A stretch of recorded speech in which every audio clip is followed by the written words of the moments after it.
ಒಂದು ಇಡೀ ಜನಾಂಗ ತಲೆಮಾರುಗಳಿಂದ ಕಾಯ್ತಿದ್ದ ಒಂದು ವಾಗ್ದಾನವನ್ನ ಪೂರೈಸೋಕೆ ಇನ್ನೇನೋ ಹತ್ರ ಬಂದಿದೆ. ಆದ್ರೆ ಅವರ ಮುಂದೆ ನಿಂತಿರೋದು ದಾಟೋಕೆ ಆಗದೇ ಇರೋ ಒಂದು ಬೃಹತ್ ನದಿ, ಅದು ಕೂಡ ತುಂಬಿ ಹರಿತಾ ಇದೆ. ಪ್ರಾಚೀನ ಇತಿಹಾಸದ ಈ ಒಂದು ರೋಚಕ ನಿರ್ಣಾಯಕ ಕ್ಷಣದ ಬಗ್ಗೆ ಇವತ್ತು ನಾವು ಮಾತಾಡೋಣ. ಸರಿ, ಹಾಗಾದ್ರೆ ಕಥೆ ಎಲ್ಲಿಂದ ಶುರುವಾಗುತ್ತೆ? ಮೋಶೆಯ ಮರಣದ ನಂತರ ಯೆಹೋಶುವ ಅನ್ನೋನು ಇಸ್ರಾಯೇಲ್ಯರ ಹೊಸ ನಾಯಕನಾಗ್ತಾನೆ. ಅವನ ಹೆಗಲ ಮೇಲೆ ಅದೆಂಥ ದೊಡ್ಡ ಜವಾಬ್ದಾರಿ ಇತ್ತು ಅಂದ್ರೆ ಊಹಿಸ್ಕೊಳ್ಳಿ. ಆಗ ಅವನಿಗೆ ಒಂದು ದೈವಿಕ ಆದೇಶ ಸಿಗುತ್ತೆ: ಬಲವಾಗಿರು ಮತ್ತು ಧೈರ್ಯದಿಂದಿರು, ನಾನು ಮೋಶೆಯೊಂದಿಗೆ ಇದ್ದ ಹಾಗೆಯೇ ನಿನ್ನೊಂದಿಗೂ ಇರುತ್ತೇನೆ. ಇದು ಸುಮ್ಮನೆ ಹೇಳಿದ ಧೈರ್ಯದ ಮಾತುಗಳಾಗಿರ್ಲಿಲ್ಲ, ಬದಲಾಗಿ ಅದೊಂದು ಅಚಲವಾದ, ಗಟ್ಟಿಯಾದ ವಾಗ್ದಾನವಾಗಿತ್ತು. ಅಲ್ಲಿನ ಪರಿಸ್ಥಿತಿಯಲ್ಲಿದ್ದ ವ್ಯತ್ಯಾಸವನ್ನೊಮ್ಮೆ ಗಮನಿಸಿ. ಒಂದು ಕಡೆ ಕಣ್ಣು ಹಾಯಿಸಿದಷ್ಟು ಹಚ್ಚ ಹಸಿರಿನ ಬೆಟ್ಟಗಳು, ಕಣಿವೆಗಳು, ಹಾಲು ಜೇನು ಹರಿಯುಪ್ಪೆ ಅಂತ ಹೇಳಲಾಗಿದ್ದ ಆ ವಾಗ್ದತ್ತ ದೇಶ. ಮತ್ತೊಂದು ಕಡೆ ಅದನ್ನ ತಲುಪೋಕೆ ಬಿಡದಂತೆ ಅಡ್ಡ ನಿಂತಿರೋದು ತುಂಬಿ ರಭಸವಾಗಿ ಹರಿತಿರೋ ಜಾರ್ಡಾನ್ ನದಿ. ಅಂದ್ರೆ ನಿರೀಕ್ಷೆ ಮತ್ತು ಅಸಾಧ್ಯತೆ ಇವೆರಡೂ ಮುಖಾಮುಖಿಯಾಗಿದ್ವು. ಸರಿ, ಹಾಗಾದ್ರೆ ಕತೆಯ ಮೊದಲ ಭಾಗಕ್ಕೆ ಬರೋಣ. ಅಂದ್ರೆ ಆ 40 ವರ್ಷಗಳ ಅಲೆದಾಟ, ಆ ಕಾಯುವಿಕೆ ಮತ್ತು ಕೊನೆಗೆ ಜಾರ್ಡನ್ ನದಿ ಒಡ್ಡಿದ ಆ ದೊಡ್ಡ ಸವಾಲು, ಅದ್ರ ಮೇಲೆ ಈಗ ಗಮನ ಹರಿಸೋಣ. 40 ಇದೇನು ಸುಮ್ನೆ ಒಂದು ನಂಬರ್ ಅಷ್ಟೇ ಅಲ್ಲ, ಇದು 40 ವರ್ಷಗಳ ಕಾಯುವಿಕೆ. ಯೋಚನೆ ಮಾಡಿ, ಒಂದು ಇಡೀ ಪೀಳಿಗೆ ಅರಣ್ಯದಲ್ಲೇ ಅಲೆದಾಡಿ ಕಳೆದು ಹೋಗಿತ್ತು. ಇದು ಹೊಸ ಪೀಳಿಗೆಯ ನಂಬಿಕೆಯನ್ನ ಪರೀಕ್ಷೆ ಮಾಡೋ ಸಮಯವಾಗಿತ್ತು. ಅವರೆಲ್ಲರೂ ಆ ವಾಗ್ದಾನದ ಈಡೇರಿಕೆಗಾಗಿ ಕಾಯ್ತಾ ಇದ್ರು. ಹಾಗಾಗಿ ಅವರ ನಿರೀಕ್ಷೆ ಮತ್ತು ಅನುಮಾನ ಎರಡೂ ಕೂಡ ಆ ಹೊತ್ತಿಗೆ ತುತ್ತ ತುದಿಯಲ್ಲಿತ್ತು. ಇಲ್ಲಿ ನಾವು ಗಮನಿಸಬೇಕಾದ ಒಂದು ಇಂಟ್ರೆಸ್ಟಿಂಗ್ ವಿಷಯ ಏನಂದ್ರೆ, ಜನರಲ್ಲಿದ್ದ ಆ ಸಹಜವಾದ ಭಯ ಮತ್ತು ಅನುಮಾನ. ಶಿಬಿರದಲ್ಲಿ ಕೆಂಪು ಸಮುದ್ರವನ್ನ ಸೀಳಿದ್ದು ಮೋಶೆಯ ಕಾಲದಲ್ಲಿ ನಡೆದ ಅದ್ಭುತ. ಒಂದು ವೇಳೆ ದೇವರು ಈಗ ನಮ್ಮನ್ನ ಮರ್ತು ಬಿಟ್ಟಿದ್ರೆ ಅನ್ನೋ ಮಾತುಗಳು ಪಿಸು ಅಂತ ಹರಡೋಕೆ ಶುರುವಾಗಿತ್ತು. ಅಂದ್ರೆ ಹಿಂದೆ ನಡೆದ ಪವಾಡಗಳು ಈ ಹೊಸ ನಾಯಕನ ಕಾಲದಲ್ಲೂ ನಡೆಯುತ್ತಾ ಅನ್ನೋ ಪ್ರಶ್ನೆ ಎಲ್ಲರನ್ನೂ ಕಾಡ್ತಾ ಇತ್ತು. ಸರಿ, ಇಂತಹ ಸಂದರ್ಭದಲ್ಲಿ ಯೆಹೋಶುವನ ಪ್ಲಾನ್ ಏನಿತ್ತು? ಆ ಯೋಜನೆಯ ಕೇಂದ್ರ ಬಿಂದು ಯಾವುದು ಗೊತ್ತಾ? ಅದುವೇ ಒಡಂಬಡಿಕೆಯ ಮಂಜೂಷ. ಈ ಮಂಜೂಷ ಯಾಕೆ ಅಷ್ಟೊಂದು ಮುಖ್ಯವಾಗಿತ್ತು? ಅದರ ಅರ್ಥ ಏನು? ಬನ್ನಿ ನೋಡೋಣ. ಹಾಗಾದ್ರೆ ಏನಿದು ಒಡಂಬಡಿಕೆಯ ಮಂಜೂಷ? ಇದೇನು ಸುಮ್ನೆ ಚಿನ್ನದ ಹೊದಿಕೆ ಹಾಕಿದ ಮರದ ಪೆಟ್ಟಿಗೆ ಅಷ್ಟೇ ಆಗಿರ್ಲಿಲ್ಲ. ಇದು ಇಸ್ರಾಯೇಲ್ಯರ ಪಾಲಿಗೆ ಅತ್ಯಂತ ಪವಿತ್ರವಾದ ವಸ್ತು. ಯಾಕಂದ್ರೆ ಅದು ದೇವರ ಇರುವಿಕೆಯನ್ನ, ಅವರ ಸಾನ್ನಿಧ್ಯವನ್ನ ಪ್ರತಿನಿಧಿಸುತ್ತಿತ್ತು. ಹಾಗಾಗಿ ಮುಂದೆ ನಡೆಯುವ ಘಟನೆಗಳನ್ನ ಅರ್ಥ ಮಾಡ್ಕೊಳ್ಳೋಕೆ ಇದರ ಮಹತ್ವವನ್ನ ತಿಳಿದುಕೊಳ್ಳೋದು ತುಂಬಾನೇ ಮುಖ್ಯ. ಯೆಹೋಶುವ ಕೊಟ್ಟ ಸೂಚನೆಗಳು ಕೇಳೋಕೆ ತುಂಬಾನೇ ವಿಚಿತ್ರವಾಗಿದ್ವು, ತರ್ಕಕ್ಕೆ ನಿಲುಕದ ಹಾಗಿದ್ವು. ಯಾಜಕರು ಆ ಪವಿತ್ರ ಮಂಜೂಷವನ್ನ ಹೊತ್ಕೊಂಡು ಜನರಿಗಿಂತ ಮುಂದೆ ಹೋಗಿ ನದಿಗೆ ಇಳಿಬೇಕು. ಆಮೇಲೆ ಇಡೀ ಜನಾಂಗ ಒಂದು ಗೌರವಯುತ ಅಂತರವನ್ನ ಕಾಯ್ದುಕೊಂಡು ಅವರನ್ನ ಹಿಂಬಾಲಿಸ್ಬೇಕು. ಇದಂತೂ ನಂಬಿಕೆಯ ಒಂದು ದೊಡ್ಡ, ಅಸಾಮಾನ್ಯ ಪರೀಕ್ಷಣೆ ಆಗಿತ್ತು. ಹೀಗೆ ಆ ಯೋಜನೆ ಕಾರ್ಯರೂಪಕ್ಕೆ ಬರ್ತಿದ್ದ ಹಾಗೆ ಅಲ್ಲಿನ ವಾತಾವರಣದಲ್ಲಿ ಒಂದು ರೀತಿಯ ಉದ್ವಿಗ್ನತೆ ಹೆಚ್ಚಾಗತ್ತೆ.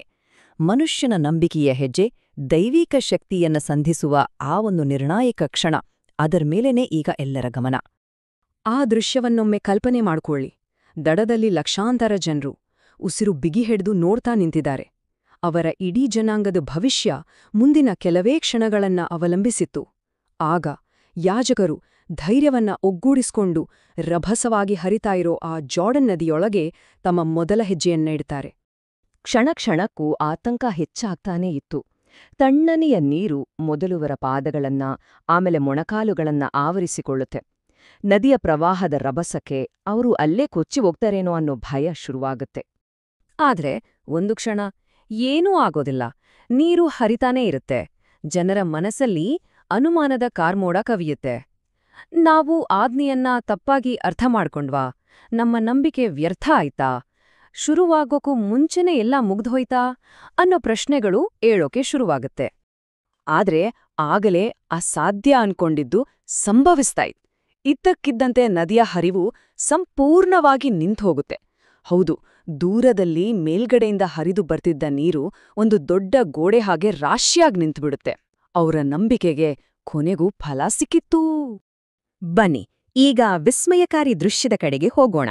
ಒಂದು ಇಡೀ ಜನಾಂಗ ಮೊದಲೆಂದು ಕಂಡರಿಯದ ಅದ್ಭುತಕ್ಕೆ ಸಾಕ್ಷಿಯಾಗಿ ಈಗ ಒಣಗಿದ ನದಿಯ ಪಾತ್ರದ ಮೇಲೆ ತಮ್ಮ ಐತಿಹಾಸಿಕ ನಡಿಗೆಯನ್ನ ಪ್ರಾರಂಭಿಸುತ್ತೆ.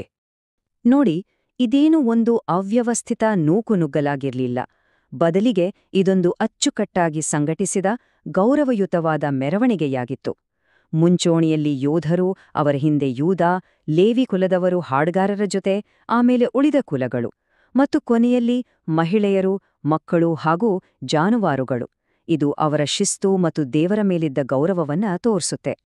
ಆಗ ಕಾಲೆಬ್ ಅನ್ನೋ ವೃದ್ಧ ಯೋಧನ ಮಾತುಗಳು ಅಲ್ಲಿ ಎಲ್ಲರಲ್ಲೂ ಹೊಸ ಹುರುಪು ತುಂಬುತ್ತೆ. ಯಾಕಂದ್ರೆ 40 ವರ್ಷಗಳ ಹಿಂದೆ ಇದೇ ದೇಶವನ್ನ ನೋಡಿದ್ದ ಕೆಲವರಲ್ಲಿ ಅವನು ಒಬ್ಬ. ಅವನು 40 ವರ್ಷಗಳ ಹಿಂದೆ ನಾನು ಈ ದೇಶವನ್ನ ನೋಡೇ ದೇವರಲ್ಲಿ ನಂಬಿಕೆ ಇಟ್ಟಿದ್ದೆ, ಇವತ್ತು ಆತ ತನ್ನ ಮಾತನ್ನ ಉಳಿಸ್ಕೊಂಡಿದ್ದಾನೆ ಅಂತ ಹೇಳ್ತಾನೆ. ಅವನ ಮಾತುಗಳು ದೇವರ ವಾಗ್ದಾನದ ನಿರಂತರತೆಗೆ ಒಂದು ಜೀವಂತ ಸಾಕ್ಷಿಯಾಗಿತ್ತು. ಸರಿ, ಎಲ್ಲರೂ ನದಿಯನ್ನ ದಾಟಿದ ನಂತರ ಯೆಹೋಶುವ ಒಂದು ಕೊನೆಯ ಆದ್ರೆ ಅತ್ಯಂತ ಪ್ರಮುಖವಾದ ಸೂಚನೆಯನ್ನ ಕೊಡ್ತಾನೆ. ಅದೇನಂದ್ರೆ, ಈ ಮಹಾನ್ ಘಟನೆಯನ್ನ ಮುಂದಿನ ಪೀಳಿಗೆಗಳು ಎಂದಿಗೂ ಮರೆಯಬಾರದು. ಅದಕ್ಕಾಗಿ ಒಂದು ಶಾಶ್ವತವಾದ ಸ್ಮಾರಕವನ್ನ ನಿರ್ಮಿಸ್ಬೇಕು ಅಂತ. ಅದಕ್ಕಾಗಿ ನದಿಯ ಮಧ್ಯಭಾಗದಿಂದ, ಅಂದ್ರೆ ಯಾಜಕರು ನಿಂತಿದ್ದ ಜಾಗದಿಂದ, ಇಸ್ರೇಲಿನ 12 ಕುಲಗಳಿಗೆ ಒಂದೊಂದು ಕಲ್ಲನ್ನ ತೆಗೆದುಕೊಂಡು ಬರಲು ಆದೇಶಿಸಲಾಗುತ್ತೆ. ಈ 12 ಅನ್ನೋ ಸಂಖ್ಯೆ ಇಡೀ ಜನಾಂಗದ ಏಕತೆಯನ್ನ ಮತ್ತು ಈ ಅದ್ಭುತದಲ್ಲಿ ಪ್ರತಿಯೊಬ್ಬರ ಪಾಲ್ಗೊಳ್ಳುವಿಕೆಯನ್ನ ಸಂಕೇತಿಸುತ್ತಿತ್ತು. ಆ ಸ್ಮಾರಕವನ್ನ ಕಟ್ಟಿದ್ದರ ಉದ್ದೇಶ ಕೇವಲ ಒಂದು ನೆನಪಿಗಾಗಿ ಅಲ್ಲ, ಬದಲಿಗೆ ಅದೊಂದು ಬೋಧನಾ ಸಾಧನವಾಗಿತ್ತು. ಅಂದ್ರೆ ಭವಿಷ್ಯದಲ್ಲಿ ಮಕ್ಕಳು ಈ ಕಲ್ಲುಗಳ ಅರ್ಥವೇನು ಅಂತ ಕೇಳಿದಾಗ ಅವರಿಗೆ ತಮ್ಮ ಇತಿಹಾಸದ ಶಕ್ತಿಯನ್ನ, ತಮ್ಮ ಮೂಲವನ್ನ ತಿಳಿಸ್ಕೊಡ್ಬೇಕು ಅನ್ನೋದು ಅದರ ಹಿಂದಿದ್ದ ಉದ್ದೇಶ. ಆ ಪ್ರಶ್ನೆಗೆ ಉತ್ತರ ತುಂಬಾನೇ ಸರಳ, ಆದ್ರೆ ಅಷ್ಟೇ ಶಕ್ತಿಯುತವಾಗಿತ್ತು. ಅವರಿಗೆ ಹೀಗೆ ಹೇಳಬೇಕಿತ್ತು: ಇಸ್ರಾಯೇಲಿಯರು ಜೋರ್ಡಾನ್ ನದಿಯನ್ನ ಒಣ ನೆಲದ ಮೇಲೆ ದಾಟಿದ್ರು. ಈ ಒಂದು ವಾಕ್ಯದ ಮೂಲಕ ಆ ಕಥೆಯನ್ನ ತಲೆಮಾರುಗಳಿಂದ ತಲೆಮಾರುಗಳಿಗೆ ಸಾರ್ತಾ ಅದನ್ನ ತಮ್ಮ ಜನಾಂಗದ ಅಸ್ಮಿತೆಯ ಒಂದು ಮುಖ್ಯ ಭಾಗವನ್ನಾಗಿ ಮಾಡಲಾಯಿತು. ನೋಡಿ, ಒಂದೇ ದಿನದಲ್ಲಿ ಆದ ಆ ಬದಲಾವಣೆ ಎಂತಹದ್ದು. ಮೊದಲು ನದಿ ಘರ್ಜಿಸುತ್ತಿತ್ತು, ನಂತರ ಅದು ತನ್ನ ಸಹಜ ಹರಿವನ್ನ ಪುನರಾರಂಭಿಸಿತು. ಮೊದಲು ಇಸ್ರಾಯೇಲ್ಯರು ದಡದಲ್ಲಿ ಕಾಯುತ್ತಿದ್ದರು, ನಂತರ ಅವರು ವಾಗ್ದತ್ತ ದೇಶದಲ್ಲಿ ಬೀಡುಬಿಟ್ಟರು. ಮೊದಲು ನೀರಿನ ತಡೆಗೋಡೆ ಇತ್ತು, ನಂತರ ಅದರ ಜಾಗದಲ್ಲಿ ಮುಂದಿನ ಪೀಳಿಗೆಗೆ ಸಾಕ್ಷಿಯಾಗಿ ಒಂದು ಕಲ್ಲಿನ ಸ್ಮಾರಕ ನಿಂತುಕೊಂಡಿತ್ತು. ಹಾಗಾದ್ರೆ ಈ ಇಡೀ ಕಥೆಯಿಂದ ನಾವು ಏನು ಕಲಿಯಬಹುದು? ನಮ್ಮೆಲ್ಲರ ಜೀವನದಲ್ಲೂ ಇಂತಹ ಜಾರ್ಡನ್ ನದಿಗಳು, ಅಂದ್ರೆ ಅಸಾಧ್ಯವೆನಿಸುವ ಅಡೆತಡೆಗಳು ಬಂದೇ ಬರ್ತವೆ. ಅಂತಹ ನಿರ್ಣಾಯಕ ಕ್ಷಣಗಳನ್ನ, ನಾವು ನಂಬಿಕೆಯಿಂದ ದಾಟಿದ ಆ ಸಂದರ್ಭಗಳನ್ನ ನೆನಪಿನಲ್ಲಿ ಇಟ್ಕೊಳ್ಳೋಕೆ ನಾವು ಯಾವ ಸ್ಮಾರಕ ಕಲ್ಲುಗಳನ್ನ ನಿರ್ಮಿಸ್ಕೊಂಡಿದ್ದೇವೆ? ಕಾಣುವಂಥದ್ದು ಅಥವಾ ಕಾಣದೇ ಇರುವಂಥದ್ದು? ನಮ್ಮ ಇತಿಹಾಸದ ಮಹತ್ವದ ತಿರುವುಗಳನ್ನ ಗುರುತಿಸುವ ಯಾವ ಸ್ಮಾರಕಗಳು ನಮ್ಮಲ್ಲಿವೆ? ಇದೊಂದು ಯೋಚಿಸಬೇಕಾದ ವಿಷಯ ಅಲ್ವಾ? ಒಂದು ದೊಡ್ಡ ಪವಾಡ ನಡೆದ ತಕ್ಷಣವೇ, ಇತಿಹಾಸದ ಒಂದು ತುಂಬಾನೇ ನಿರ್ಣಾಯಕ ಕ್ಷಣದಲ್ಲಿ ಇಡೀ ಸೈನ್ಯ ಯುದ್ಧಕ್ಕೆ ರೆಡಿಯಾಗಿ ನಿಂತಿದೆ. ಆದರೆ ಇದ್ದಕ್ಕಿದ್ದಾಗೆ ತಮ್ಮನ್ನೇ ತಾವು ಸಂಪೂರ್ಣವಾಗಿ ಅಸಹಾಯಕರನ್ನಾಗಿ ಮಾಡ್ಕೊಳ್ತಾರೆ. ಯಾಕೀಗೆ? ಬನ್ನಿ, ಈ ಒಂದು ಅದ್ಭುತ ಕಥೆಯ ಆಳಕ್ಕೆ ಹೋಗಿ ನೋಡೋಣ. ಆ ದೃಶ್ಯವನ್ನೊಮ್ಮೆ ಕಲ್ಪನೆ ಮಾಡ್ಕೊಳ್ಳಿ. 40 ವರ್ಷ ಅಲೆಮಾರಿ ಜೀವನದ ನಂತರ ಇಸ್ರಾಯೇಲಿಯರು ವಾಗ್ದತ್ತ ದೇಶದ ಹೊಸ್ತಿಲಲ್ಲೇ ಬಂದು ನಿಂತಿದ್ದಾರೆ. ಅವರ ಹಿಂದೆ ನೋಡಿದ್ರೆ ಬರೀ ಮರುಭೂಮಿ, ಮುಂದೆ ನೋಡಿದ್ರೆ ಅವರ ಭವಿಷ್ಯವೇ ಕಾಣ್ತಾ ಇದೆ. ಆ ವಾತಾವರಣದಲ್ಲೇ ಒಂದ್ ಕಡೆ ನಿರೀಕ್ಷೆ, ಇನ್ನೊಂದ್ ಕಡೆ ಸ್ವಲ್ಪ ಆತಂಕ, ಎರಡೂ ಇತ್ತು. ಹೌದು, 40 ವರ್ಷ ಸುಮ್ನೆ ಮಾತಲ್ಲ, ಒಂದು ಇಡೀ ತಲೆಮಾರೇ ಮರುಭೂಮಿಯಲ್ಲೇ ಕಳೆದೋಗಿತ್ತು. ಈಗ ಅವರ ಮಕ್ಕಳು, ಅಂದ್ರೆ ಒಂದು ಹೊಸ ಪೀಳಿಗೆ, ಒಂದು ಹೊಸ ಭರವಸೆಯನ್ನು ಹೊತ್ಕೊಂಡು ಆ ನಾಡಿನ ಗಡಿಯಲ್ಲಿ ಬಂದು ನಿಂತಿದ್ದಾರೆ. ಅವರು ಇಲ್ಲಿಗೆ ಬಂದು ತಲುಪಿದ್ದೇ ಒಂದು ಪವಾಡದ ಮೂಲಕ, ಗೊತ್ತಾ? ಮೈದುಂಬಿ ಹರಿಯುತ್ತಿದ್ದ ಜೋರ್ಡಾನ್ ನದಿ, ಅದನ್ನೇ ದೇವರು ಅವರಿಗೋಸ್ಕರ ಎರಡಾಗಿ ಭಾಗ ಮಾಡಿದ್ದ. ನೋಡಿ, ಈ ಹೊಸ ಪೀಳಿಗೆಗೂ ದೇವರು ನಮ್ ಜೊತೆ ಇದ್ದಾನೆ ಅನ್ನೋದಕ್ಕೆ ಇದಕ್ಕಿಂತ ದೊಡ್ಡ ಸಾಕ್ಷಿ ಬೇಕೇ ಬೇಕಾಗಿರ್ಲಿಲ್ಲ. ಯಾವಾಗ ಒಡಂಬಡಿಕೆಯ ಮಂಜೂಷವನ್ನು ಹೊತ್ತ ಯಾಜಕರು ನದಿಗೆ ಕಾಲಿಟ್ಟರೋ, ತಕ್ಷಣವೇ ಆ ಪ್ರವಾಹ ಯಾರೋ ಅಣಕಟ್ಟು ಕಟ್ಟಿದಾಗೆ ನಿಂತೇ ಹೋಯಿತು. ಅವರ ಹಿರಿಯರು, ಪೂರ್ವಜರು ಕೆಂಪು ಸಮುದ್ರದಲ್ಲಿ ಯಾವ ದೈವಿಕ ಶಕ್ತಿಯನ್ನ ನೋಡಿದ್ರೋ ಅದನ್ನೇ ಈ ಹೊಸ ತಲೆಮಾರಿನ ಜನ ಕೂಡ ತಮ್ಮ ಕಣ್ಣಾರೆ ನೋಡಿದ್ರು. ಸರಿ, ನದಿ ದಾಟಿದ್ಮೇಲೆ ಗಿಲ್ಗಾಲ್ ಅನ್ನೋ ಜಾಗದಲ್ಲಿ ತಮ್ಮ ಮೊದಲ ಕ್ಯಾಂಪ್ ಹಾಕಿದ್ರು. ಅಲ್ಲಿ 12 ಕಲ್ಲುಗಳ ಒಂದು ಸ್ಮಾರಕವನ್ನ ಕಟ್ಟಿದ್ರು. ಯಾಕ್ ಗೊತ್ತಾ? ಮುಂದಿನ ಪೀಳಿಗೆಯರು ಬಂದು ಅಪ್ಪಾ ಈ ಕಲ್ಲುಗಳೆಲ್ಲ ಯಾಕಿವೆ ಇಲ್ಲಿ ಅಂತ ಕೇಳಿದಾಗ ದೇವರು ತಮಗೋಸ್ಕರ ಎಂಥ ದೊಡ್ಡ ಕೆಲಸ ಮಾಡ್ದ ಅಂತ ವಿವರಿಸೋಕೆ. ಅದಕ್ಕೋಸ್ಕರ ಈ ಜ್ಞಾಪಕ. ಆದ್ರೆ ಈ ಸಂಭ್ರಮದ ಮಧ್ಯದಲ್ಲೇ ಒಂದು ದೊಡ್ಡ ಸಮಸ್ಯೆ ಎದುರಾಯಿತು. ಏನಪ್ಪಾ ಅಂದ್ರೆ, ಮರುಭೂಮಿಯಲ್ಲೇ ಹುಟ್ಟಿದ ಈ ಹೊಸ ಯೋಧರ ಪೀಳಿಗೆಗೆ ಸುನ್ನತಿ ಆಗಿರ್ಲಿಲ್ಲ. ಅಂದ್ರೆ ದೇವರ ಜೊತೆಗಿನ ಒಡಂಬಡಿಕೆಯ ಆ ದೈಹಿಕ ಗುರುತು, ಆ ಮುದ್ರೆ ಅವರ ಮೇಲೆ ಇರಲೇ ಇಲ್ಲ. ಅವರೆಲ್ಲಿದ್ರು? ಶತ್ರುಗಳ ನೆಲದಲ್ಲೇ ನಿಂತಿದ್ರು, ಯುದ್ಧಕ್ಕೆ ಸಿದ್ಧರಾಗ್ತಾ ಇದ್ರು. ಸರಿಯಾಗಿ ಅದೇ ಹೊತ್ತಿಗೆ ಅವರೆಲ್ಲ ಪ್ಲಾನ್ಗಳನ್ನ ತಲೆಕೆಳಗು ಮಾಡುವಂಥ, ಊಹೆಗೂ ಸಿಗದಂಥ ಒಂದು ದೈವಿಕ ಆಜ್ಞೆ ಬಂತು. ನೋಡಿ, ಈ ಪ್ರಶ್ನೆಯಲ್ಲೇ ಇಡೀ ಕಥೆಯ ತಿರುಳಿರೋದು. ಯುದ್ಧ ತಂತ್ರದ ಪ್ರಕಾರ ನೋಡಿದ್ರೆ ಇದು ಆತ್ಮಹತ್ಯೆ ಮಾಡಿಕೊಂಡ ಹಾಗೆ. ಯೋಚನೆ ಮಾಡಿ, ಯಾವ ಕಮಾಂಡರ್ ತನ್ನ ಇಡೀ ಸೈನ್ಯವನ್ನ ಇಷ್ಟು ದುರ್ಬಲ ಸ್ಥಿತಿಯಲ್ಲಿ ನಿಲ್ಲಿಸೋಕೆ ಆದೇಶ ಕೊಡ್ತಾನೆ ಹೇಳಿ? ಆ ಪ್ರಶ್ನೆಗೆ ಉತ್ತರ ಇಲ್ಲೇ ಇದೆ. ಒಂದು ಶಾಕಿಂಗ್ ಆದೇಶ. ಇಡೀ ಸೈನ್ಯದ ಎಲ್ಲಾ ಪುರುಷರಿಗೂ ಸುನ್ನತಿ ಆಗಬೇಕು. ಅಬ್ಬಾ! ಯುದ್ಧದ ಹೊಸ್ತಿಲಲ್ಲಿ ನಿಂತು ಪ್ರತಿಯೊಬ್ಬ ಸೈನಿಕನೂ ತನ್ನನ್ನು ತಾನೇ ದೈಹಿಕವಾಗಿ ಅಶಕ್ತನನ್ನಾಗಿ ಮಾಡ್ಕೊಳ್ಬೇಕಿತ್ತು. ಈ ಆಚರಣೆ ಎಷ್ಟು ಮುಖ್ಯ ಅನ್ನೋದನ್ನ ನಾವು ಅರ್ಥ ಮಾಡ್ಕೋಬೇಕು. ಸುನ್ನತಿ ಅನ್ನೋದು ಸುಮ್ಮನೆ ಒಂದು ಸಂಪ್ರದಾಯ ಆಗಿರಲಿಲ್ಲ. ಅದು ಅವರ ಐಡೆಂಟಿಟಿ, ಅವರ ಅಸ್ಮಿತೆಯ ಭಾಗ. ಯೋಚಿಸಿ, ಅಬ್ರಹಾಮನ ಕಾಲದಿಂದಲೂ ತಾವು ದೇವರಿಗೆ ಸೇರಿದ ಜನ ಅನ್ನೋದಕ್ಕೆ ಇದೊಂದು ರಕ್ತದ ಒಡಂಬಡಿಕೆಯಾಗಿತ್ತು. ಅವರ ನಾಯಕ ಯೆಹೋಶುವ ಒಂದು ಸೆಕೆಂಡು ಕೂಡ ಹಿಂದೆ ಮುಂದೆ ನೋಡ್ಲಿಲ್ಲ. ಯಾವುದೇ ಪ್ರಶ್ನೆ ಕೇಳದೆ ಆ ಆಜ್ಞೆಯನ್ನ ಪಾಲಿಸೋಕೆ ಮುಂದಾದ. ಗಿಲ್ಗಾಲ್ನ ಆ ಕ್ಯಾಂಪ್ ಈಗ ವಿಧೇಯತೆ ಮತ್ತು ನಂಬಿಕೆಯ ಒಂದು ದೊಡ್ಡ ಪರೀಕ್ಷಾ ಕೇಂದ್ರವಾಗಿ ಬದಲಾಯಿತು. ಯೆಹೋಶುವ ಯುದ್ಧಕ್ಕೆ ಬಳಸೋ ಕಂಚಿನ ಅಥವಾ ಕಬ್ಬಿಣದ ಕತ್ತಿಗಳನ್ನ ತಗೊಳ್ಳಿಲ್ಲ, ಬದಲಿಗೆ ಚಕ್ಕೆ ಕಲ್ಲಿನ ಚಾಕುಗಳನ್ನ ಮಾಡ್ದ. ಇದು ಅವರ ಪೂರ್ವಜರ ಹಳೆ ಸಂಪ್ರದಾಯಕ್ಕೆ ಅವರನ್ನ ಮತ್ತೆ ಕನೆಕ್ಟ್ ಮಾಡೋ ಒಂದು ಸಾಂಕೇತಿಕ ನಡೆಯಾಗಿತ್ತು. ಅಂದ್ರೆ ಇದು ಮಾಡರ್ನ್ ಯುದ್ಧದ ಬಗ್ಗೆ ಅಲ್ಲ, ಬದಲಿಗೆ ಹಳೆಯ ವಾಗ್ದಾನದ ಬಗ್ಗೆ ಅನ್ನೋದನ್ನ ನೆನ್ಪಿಸೋ ಹಾಗೆ. ಇದು ಒಬ್ಬಿಬ್ರು 10-20 ಜನರ ಕಥೆಯಲ್ಲ. ಯುದ್ಧಕ್ಕೆ ರೆಡಿಯಾಗಿದ್ದ ಸಾವಿರಾರು ಯೋಧರು, ಒಂದು ಇಡೀ ಸೈನ್ಯವೇ ಒಂದೇ ಸಲಕ್ಕೆ ಈ ನೋವಿನ ಪ್ರಕ್ರಿಯೆಗೆ ತಮ್ಮನ್ನು ತಾವು ಒಪ್ಪಿಸ್ಕೊಂಡ್ರು. ಆ ಕ್ಯಾಂಪ್ನಲ್ಲಿದ್ದ ಭಯ, ನಂಬಿಕೆ ಮತ್ತೆ ಆ ಸಂಕಲ್ಪ, ಈ ಎಲ್ಲ ಭಾವನೆಗಳನ್ನ ಈ ಮಾತುಗಳು ಎಷ್ಟು ಅದ್ಭುತವಾಗಿ ಹಿಡಿದಿಡುತ್ತೆ ಅಲ್ವಾ? ದೇವರು ಮಾಡಿದ್ದ ಆ ಪವಾಡವನ್ನ ನೆನಪಿಸ್ಕೊಂಡಿದ್ದಕ್ಕೆ ಈ ಕಠಿಣ ಪರೀಕ್ಷೆಯನ್ನು ಎದುರಿಸೋಕೆ ಬೇಕಾದ ಧೈರ್ಯ ಅವ್ರಿಗೆ ಸಿಕ್ಕಿದ್ದು. ಆ ಕ್ಷಣವನ್ನೊಮ್ಮೆ ಊಹಿಸ್ಕೊಳ್ಳಿ. ಇಡೀ ಸೈನ್ಯ ಗಾಯಗೊಂಡು ಸಂಪೂರ್ಣವಾಗಿ ಅಸಹಾಯಕ ಸ್ಥಿತಿಯಲ್ಲಿತ್ತು.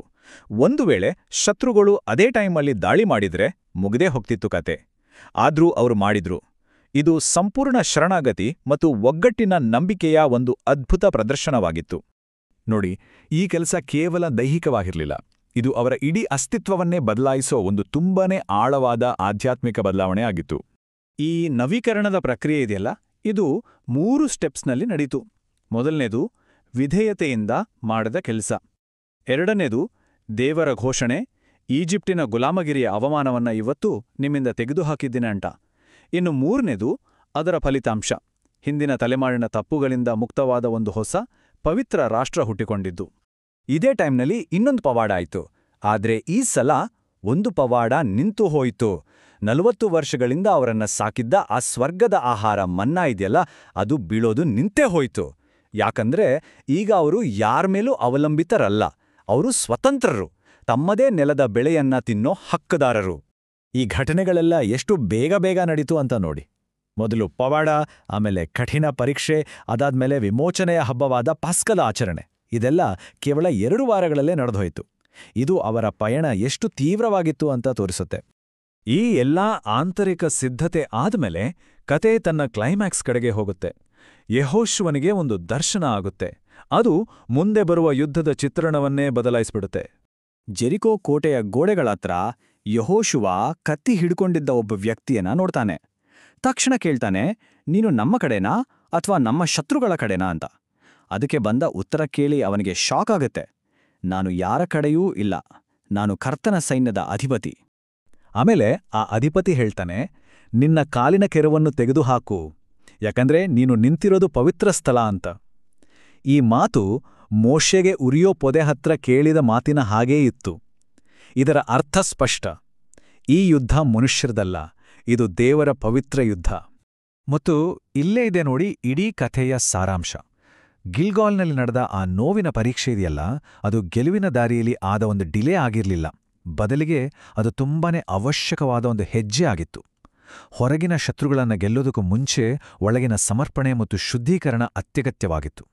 ಈ ಹಳೇ ಕಥೆ ಇವತ್ತೂ ನಮ್ಮುಂದೆ ಒಂದು ಮೂಲಭೂತ ಪ್ರಶ್ನೆಯನ್ನ ಇಡುತ್ತೆ. ಯಾವೇ ದೊಡ್ಡ ಗುರಿಯನ್ನ ಸಾಧಿಸೋಕ್ಕೂ ಮುಂಚೆ ಹೊರಗಿನ ಸಿದ್ಧತೆಗಿಂತ ಒಳಗಿನ ಶುದ್ಧೀಕರಣ ಜಾಸ್ತಿ ಮುಖ್ಯನಾ? ಇದು ನಿಜವಾಗ್ಲೂ ಯೋಚನೆ ಮಾಡಬೇಕಾದ ವಿಷಯ.